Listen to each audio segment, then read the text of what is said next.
Today, Luke and I will be analyzing A Midsummer Night's Dream by William Shakespeare. We've both been analyzing and studying the story for the past month, but in different ways. I've been studying the story from a reader response-based criticism. And I've been studying it with a new historicism-based criticism. Our different perspectives have given us insight into the story that is both interesting and profound in how it can differ. After studying A Midsummer Night's Dream from a new historicist point of view, I've come to look at parallels between existing literary texts and time periods in which they were written in.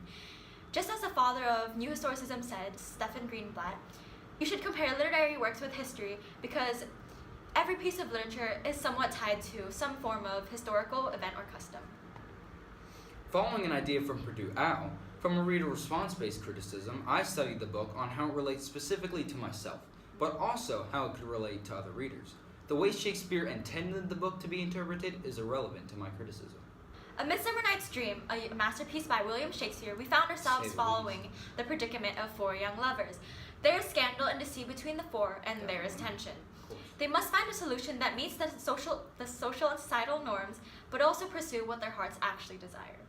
Their elders and peers have their ideas of how the four should interact, but it's not what the four actually want.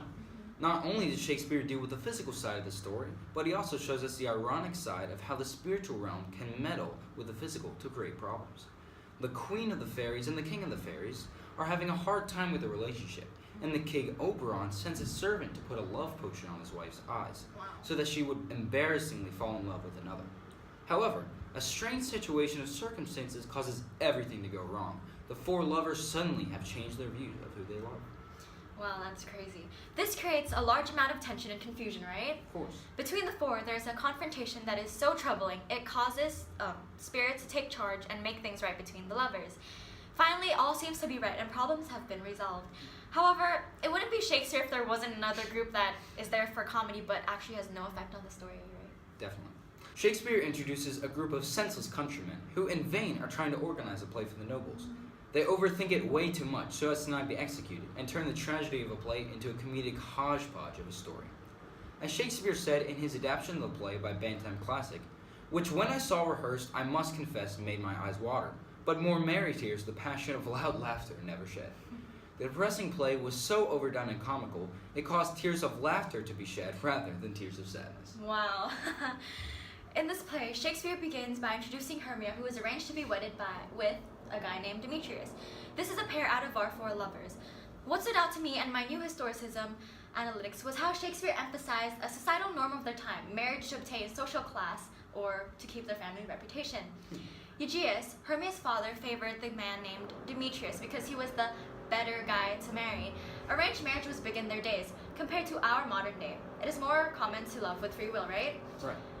It was by the Athenian law that gave Egeus, Hermia's father, the ability to dictate her fate.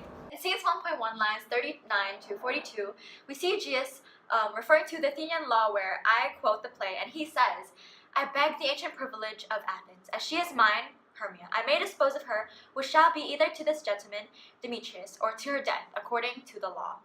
Yeah, I can totally see how the idea of marriage and how it was back in the days was emphasized. Yeah, totally. Which leads to my next point. We don't really see much of Hermia's mother, do we? No. Yeah. This brought to my attention how the male species were more dominant in the household. It was the way their patriarchal society worked. Men were the protectors and controllers of their family. And yet again, Shakespeare mirrors a common household in the Western society in the 16th century. Yeah. For me, looking at scene 1.1, I love how Shakespeare creates a scene of so many predicaments and ironic situations that you can't help but feel sorry for the characters. He laid out a perfect love situation where one is pledged to another, but she does not love him, but loves another man. Another woman is there to mix things up because it wouldn't be Shakespeare without her. She does not love him, but loves another man, and plans to elope as a way to get the first man to love her. It really connects to me because it's easy to read and understand humor, you know? He can reflect deep and intriguing themes through simple humor, and it keeps the readers interested. Sure.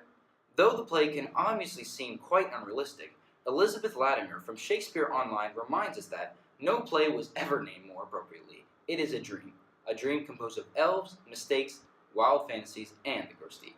That's wow. Hermia and Lysander, two conflicted lovers, wanted to flee to the forest, as you mentioned earlier, just to escape Athenian law. They fled in the pursuit of their abandoned love, and I had a discussion with another individual who read A Midsummer Night's Dream as well. And a conclusion brought out from that conversation was how it might have symbolized King Henry VIII's exit from the Catholic Church. He too was in the pursuit of love, but for a desperate cause. He wanted a male heir. Divorce was not promoted, so he left and started a denomination of his own church called the Anglican Church. That's a great way in which Shakespeare used to bring in events regarding King Henry VIII to A Midsummer Night's Dream. Yeah. Fairies were a popular idea of this time, and according to Edmund Spenser, the author of the 1591's The Fairy Queen, he was actually the one who made it popular. The idea of another world in which fairies existed was a trend in the Western society. William must have been inspired to include parts of his own story from The Fairy Queen to write about fairies who came to the mortal world, and that must have been inspired from Spenser's work. Most likely. Yeah. Samuel Taylor Coleridge, an English poet from the 18th century who too analyzed A Midsummer Night's Dream from a new historian's point of view, he also saw how fairies were in the play and that Shakespeare must have tied them in just for a sense of comedy. Here we see the fairies being Titania and Oberon. And again, to tie it to the Renaissance, it was a time in which art or forms of media were reflective of the society they lived in. The Renaissance helped entertain the rich and wealthy and those who weren't as well. Therefore, I believe comedy was an exploding concept as well. It entertained and showed the potential of humans in the field of art or humanism. I know Shakespeare loves to put comedy, especially with the fairies, but I think he had it done for another point too. Obviously, they were crucial to the story, especially with the four lovers. True. Well, in scene 3.1, we return to the men forming the play, and now we see how the spirits are again interfering with the mortal world. The comedy of how the man with the ass head doesn't know what frightens the others, but also is annoyed at how they seem to be playing a joke on him. His stupidity causes him to completely overlook the horrible situation of Titania falling in love with him. Once again, Shakespeare uses humor to lighten up a very serious situation. The book, for me, especially puts Shakespeare in a new light.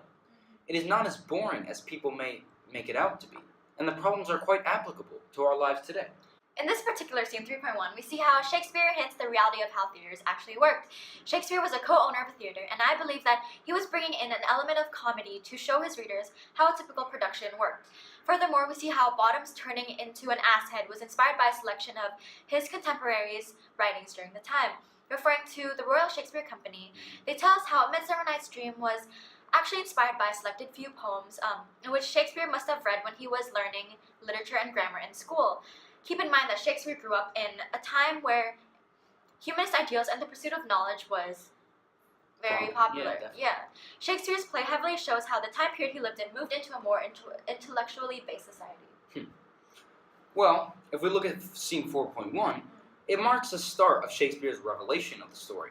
He starts wrapping up confusion and loose ends, and at this point, all the problems seem to be resolved. Titania has woken up and is no longer in love with Bottom. However, she has lost the Indian boy whom she took from the Indian king and has been fighting with Oberon over how the boy should be raised. The young lovers have finally paired into true couples, and Bottom no longer has an asset. Shakespeare wants to show us that even though miscommunication and trouble may come, you can always come through. As Titania awakens from her dream and notices that she fell in love with a mortal, Hippolyta and Theseus argue over how life would be like in terms of their marital statuses and new change they were about to bring into their lives. Hippolyta also mentions how she was with Hercules and Cadmus. Hercules and Cadmus are two great significant characters in the concept of Greek mythology. It is heavily emphasized and noticed when reading scenes such as 4.1. As mentioned earlier, Shakespeare wrote this play during the Renaissance. The Renaissance was a time in which people rekindled with Greek and Roman cultures. Neoclassicism was a popular trend, which explains why Shakespeare brought in ties to the Greek mythology as we see here. In Greek mythology, Hippolyta was from the Amazonian tribe and was planning to get married to Theseus. Theseus even proposed to join marriages with whoever it was Hermia wanted to marry in the end. Well, the play ends with the play inside a play that's being performed by the working class. It is a comedic end to a play that is full of strong morals and themes. All the problems are wrapped up, and now it is time to laugh at a terribly performed play. Thus concluding our analyzation of A Midsummer Night's Dream.